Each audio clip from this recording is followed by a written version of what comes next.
Hello everybody, welcome to the Wonky Angle, where I talk about electronic music, both new and old. And today is a Patreon request from Mongrel. I'm talking about the 1999 album from Muslimgauze, Hussein, Mahmood, Jeeb, Tehar, Gas. Or however you say that. Well, here we have an artist I'd never heard of and likely never would have thought to look into on my own time. Muslimgauze is the alias for Bryn Jones, an experimental electronic artist from the UK who basically dedicated his entire musical career to highlighting conflicts in the Middle East, and often incorporated lots of influences from music from that area, before his unfortunate passing in 1999 at age 37. And he was ridiculously prolific. He'd put out dozens upon dozens of albums, stretching back all the way from 1983 all the way up to his death. And even after that, the labels he was attached to dropped dozens upon dozens of posthumous albums, to the point where his posthumous back catalog might now even be bigger than that of when he was still alive. They're still putting out posthumous albums in 2021. I mean, I know he's got a fairly substantial cult following, but still, what the hell? Oh yeah, and did I mention that all of his projects are super political and very much concerned with the Middle East, and especially the Israel-Palestine conflicts? He'd never been to the Middle East himself and was not a practicing Muslim. He just happened to care very deeply about this particular cause. He firmly believed that the vast majority of the conflicts happening over there were thanks to the Western world's interests in their natural resources, and that if they actually stopped meddling over there, then those regions might eventually stabilize. And when it comes to Israel and Palestine in particular, he was 100% on the side of the latter. He made several projects dedicated to Palestinian liberation, and had titles like Hebron Massacre, or United States of Islam, or Vote Hezbollah, or Return of Black September, or most blatantly, The Rape of Palestine. If the last couple of months of headlines are anything to go by, he might have been onto something with these stances. As far as I can tell, though, his music was pretty much entirely instrumental. He's credited with saying that he thought if he included lyrics in his music, that would qualify as being preachy, and he wanted people to come to his conclusions on their own merits, saying listeners could theoretically ignore all the blatant political messaging and just enjoy his stuff for the music itself if they so chose to. Now, as I mentioned, I'd never heard of Muslimgauze before this request came in. The project I'm reviewing today is the only album from him I've listened to in full, and I won't be able to speak to how it fits in his overall back catalog. I've been told via the AllMusic review that it isn't entirely indicative of all the work he'd done before. But I do also know that this was the very last project that he'd finished and set for release while he was still alive. The album dropped on January 15th, 1999, the day after he passed away. I didn't have any expectations for what the actual listening experience was going to be like. It could go either way for me. I mean, on one hand, the guy who requested this did send me an album he'd made himself for a text post on the $10 tier that, in retrospect, was very obviously directly inspired by this guy's work, and I did not particularly care for the requester's album. But on the other hand, having been a fan of artists like Banco de Gaia or Spangel for years, that would make me more receptive towards the idea of some more experimental electronic stuff with a bunch of world music influence. Even if, given how heavy and provocative a lot of this guy's album titles and covers were, I had a feeling this was absolutely not going to be the same kind of lighthearted experience those artists would deliver. And it wasn't. Yeah, this album's definitely more out there than those guys, obviously. The electronic elements seem more inspired by, like, early krautrock or experimental artists like Throbbing Gristle and that kind of thing. There's very little in the way of melody. All these tracks are based around various loops of drum breaks and other percussion. There's other samples of chanting or radio broadcasts, and plenty of experimental electronic noises that are incorporated into the mix.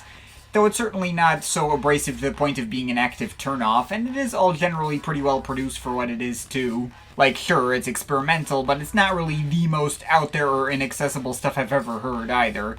This reads to me a bit more like a regular dub or breakbeat album in many parts that just so happens to have a more tribal flavor. I did also sort of briefly sample through some of the other projects he put out in the 90s, and actually a lot of the bits I heard were even more toned down and ambient-centric than this was. more easily comparable to Banco and Spangle, albeit without any of the goofy lightheartedness, obviously. I could have sworn I even heard a single from this guy that, like, sampled Orbital's Lush 3 too. I've been told a lot of his earlier stuff was a lot more industrial-focused and was presumably even more out there than this thing is. But yeah, I mean, I've covered experimental projects that have been too out there for my tastes, and this is definitely not one of them. I mean, it probably won't be for everyone, but it was hardly out of my own element. Now, as for whether I actually liked it, well, I thought it was fine.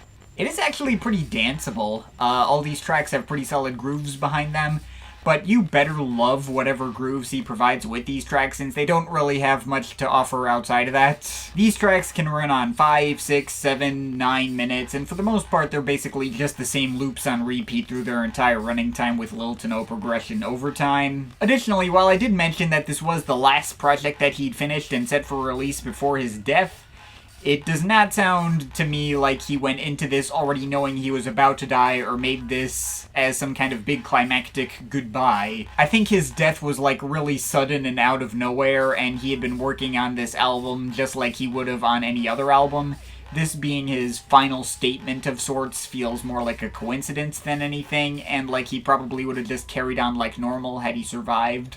Like, the music is a little dark, but it's not that dark. It doesn't feel, like, sad or angry or particularly emotionally charged one way or the other. It sounds like he was just on the grind as usual and doing whatever he happened to feel like doing. But this thing doesn't feel, like, unfinished or anything either, at least not that I can tell. Maybe my opinions would be different if I heard more of his back catalog, but yeah, just this out of context, I mean, it's fine.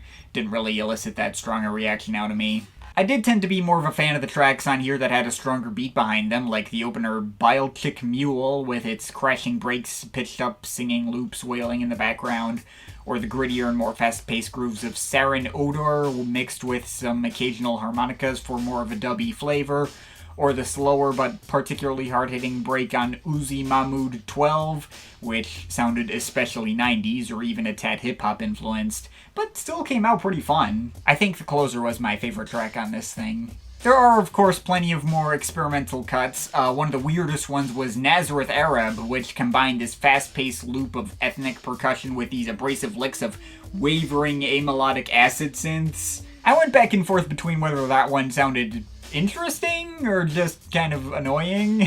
Mahmood 7, meanwhile, combines this kind of more like 80s electro-ish beat with a lot of radio static that is super hard panned into either ear depending on which part of the track you're listening to. And it can feel like something is crawling around inside my ear on that one. And of course, you got the clattering tribal beats of the title track, the banging acoustic beat with dub bass lines and whirring Morse code synth bleeps on Turkish Purdah. That one was cool. Or the track Istanbul, which everything about from the texture of the drum loop to the bass line to the echoing mumble chanting adds up to quite possibly the dubbiest cut of all of them. Oh yeah, and there's an interlude called Minarets of America, which doesn't really add anything of interest. But yeah, that's pretty much all there is to note in terms of individual tracks. And pretty much all of them felt like they were just dragging on without really going anywhere that interesting. You have to like where they start, otherwise you're just gonna get bored. I will say the particular mix of sounds and influences that Muslimgauze happen to focus on certainly isn't quite like anything else I've heard.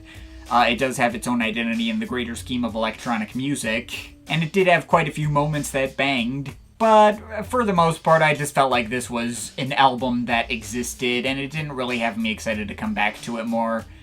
Maybe there's some other Muslimgauze project out there that'll resonate more for me out there. There's certainly no shortage of them, and it did seem like he did his best to make sure all his albums had, like, you know, a slightly different feel from each other, or so I've been told.